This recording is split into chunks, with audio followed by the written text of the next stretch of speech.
the essence of Ustrasana, it can be summed up by these two things. Grounded legs and arms, tall spine. Okay, and it's actually quite tricky to ground your legs in Ustrasana. And what you typically see people do, can you turn around here, Margot, is they'll push the pelvis forward and trying to lift the chest, and then the legs go with that, and the legs go apart.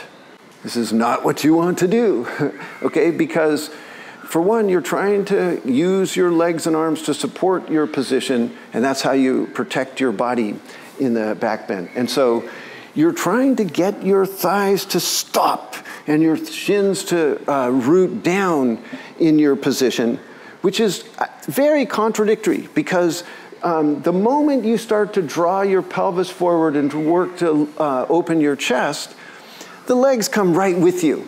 So it takes a training to actually separate, differentiate, is to ground your legs and then draw your spine. It's kind of forward and up is what creates that Ustrasana.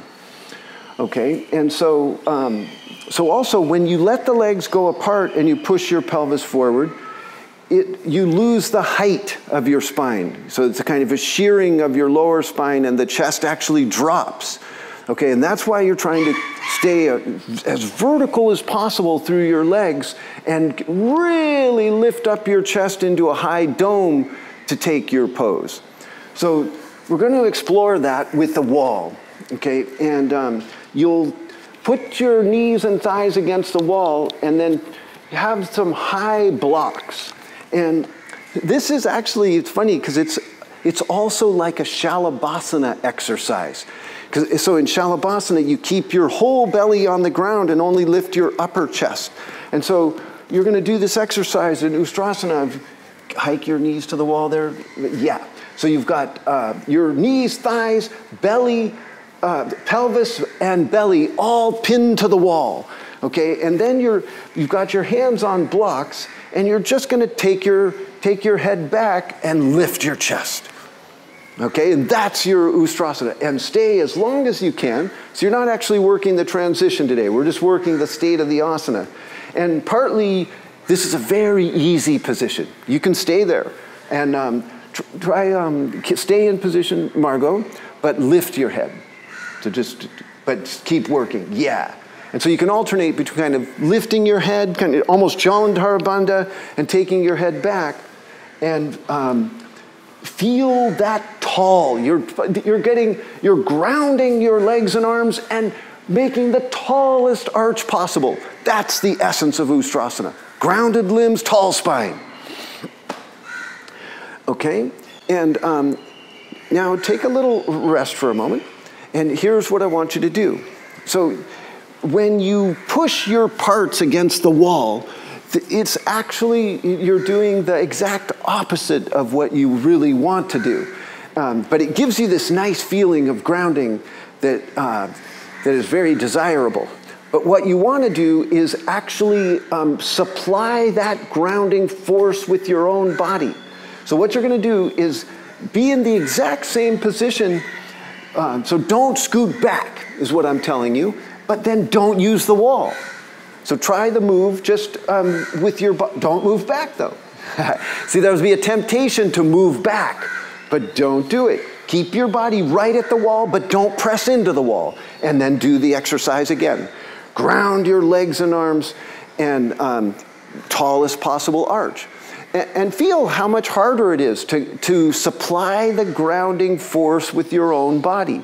Okay, and then alternate a little bit. Press into the wall and kind of feel the possibilities for stopping your parts in place and lifting up your spine, and then let up on that pressure and have no push. Don't push into the wall at all, and do your best to just ground yourself in place and lift up your spine.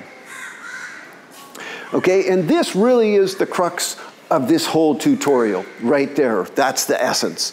Okay, and so to go further into it, we're just going to go lower, but keep the same idea. So your belly is going to come away from the wall, but you're still keeping the tallest arch possible and grounding your legs. Okay, go ahead, Margot, go ahead and come back into your pose, and you want the vertical arms. So you got to move. So Margot has to move the blocks back here because her arms aren't vertical. So the further you go back, the closer you're going to come to your feet. Okay, and eventually you're going to come to your feet, but we're not quite there yet. Okay, and so now you're going to push your thighs into the wall and use that grounding power to lift up your spine and make a bow shape. Okay, and then come up. But before we go into it, I want to show you Margot's arms too. Okay, so your legs and arms work as a team as the foundation of every pose. And Ustrasana, the legs are the leader because they're in contact with the ground, but the arms play a very important role. And so go ahead and go back, Margot. Yep. And so you want the vertical arm. And then you also want the spine to be projecting back in space so that weight goes into your arms. So from the shoulder down through the arm into the earth, right? So it's your legs plus your arms supporting your spinal arch. What determines where you're going to put your hands is like where your hips are in relation to your knees, so your thigh positioning, and where your shoulders are in relation to your wrist. Okay, and so you want as close as possible, the vertical thigh and the vertical arm line. Okay, and she's very close to it as she is. Okay, but some people, they'll actually need to walk forward, although that was a nice improvement. Did you see when she walked up onto her heels, she got a taller position and a more vertical leg position. Walk back down there. Yeah, so if she walks back down, it's not quite as tall, but it's also a nice position. So you can kind of mix it up, actually. So this is a very nice position, and you can even turn the hand around, especially if you tend to lock your elbow. You can, if you turn your hand to face front, then that kind of internally rotates your arm and can give you a good feeling through your elbow. Okay, and then you can also go even further forward of your heels and work your position, but be careful of pushing the pelvis forward. Like go taller. And for her, the walking forward of the heels is not a good option for Margot because she ends up, this is a much nicer position for her. But some people, it actually does work out better if they walk more forward. So you might experiment with that. Okay, let's go back down there now. And you're going to do the same alternating thing where you don't change positions, but you press the wall, and then you don't press the wall and supply that grounding force in your own body in this medium station. So you're not catching your heels yet. So by staying up higher, you get a more possibility of feeling the essence of the pose, which is, so you're alternating between rooting your thighs into the wall and then letting up on that pressure and supplying the grounding force in your legs on your own. And ground your arms and lift up your spine. And exploring that wonderful kneeling expansion position. All right, and then up you come. And so now you will do no prop. And a couple of things. Turn around for a second, Margot. So some people, if you're tighter, then when you go to do the pose, you actually you'll struggle. So go ahead and you'll struggle to get your pelvis vertical over your thighs.